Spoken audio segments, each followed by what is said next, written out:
Hallelujah. स्वागत है आप सबका मेरी भविष्यवाणियों की पुस्तक में। तो आइए हम आज के पवित्र वचन को पढ़ेंगे जो कि परमेश्वर के दास प्रेरित अंकुर यूसुफ नरूला जी के द्वारा लिखा गया है। परमेश्वर के राज्य में बलपूर्वक प्रवेश करें।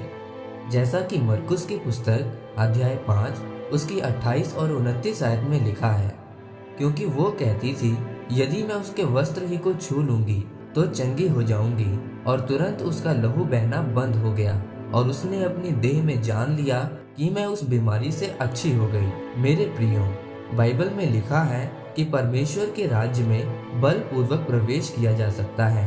परमेश्वर आज भी अपने नबियों के द्वारा अपना वचन भेजकर आपको छुड़ाता है और आपको चंगा करता है। अपनी मर्जी को आपके जीवन में जाहिर करता है। जिस प्रकार कोई भी काम आप करें और उस काम को करने के लिए आप अपना पूरा जोर लगाते हैं। जैसे एक विद्यार्थी अगर पास होना चाहता है तो अपनी पढ़ाई में तो वो पूरा जोर लगाता है कि मैं पढ़ाई करूं, और वो सारा साल पढ़ता है और अच्छे नंबर लेकर पास होता है।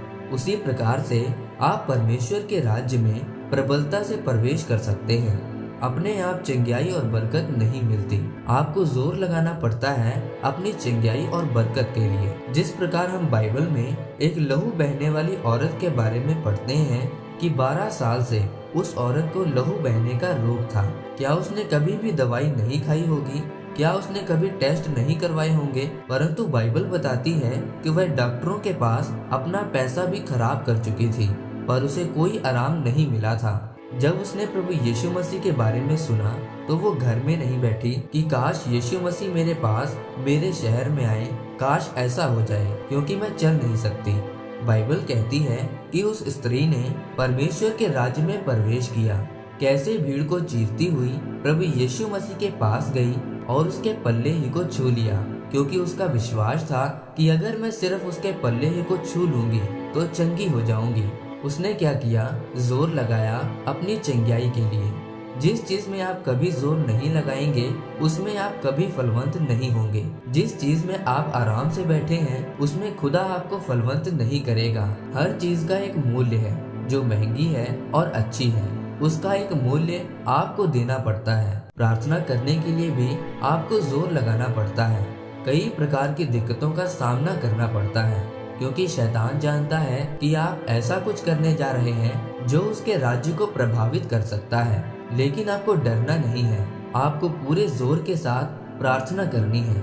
इसलिए मेरे प्रियो, जीवित चर्च में जाएं, क्योंकि जीवित चर्च में जाने के लिए आपको कई प्रकार के संघर्षों, दिक्कतों का सामना करना पड़ता है, और उसके लिए भी आपको एक मूल्य अदा करना पड़ता है। बहुत कुछ छोड़ना और त्यागना पड़ता है, क्योंकि तभी आप बलपूर्वक प्रवेश कर सकते हैं। और जब आप ऐसा करेंगे तो परमेश्वर आपको बहुत आशीषित करेंगे।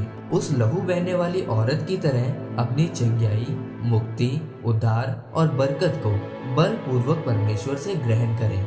आमीन। आइए परमेश्वर के दास के द्वारा लिखी गई इस प्रार्थना को आप मेरे साथ एक मन होकर करें। सर्वशक्तिमान परमेश्वर, इस वचन के लिए मैं आपका धन्यवाद करता हूँ। पिता परमेश्वर, मुझे अनुग्रह दीजिए ताकि मैं आपके राज्य में बलपूर्वक प्रवेश करता जाऊँ और कभी डरूं ना। प्रभु यीशु मसीह के नाम में आमीन। परमेश्वर आप सबको आज के वचन के ऊपर मनन करने के द्वारा आशीषित करे। आमीन।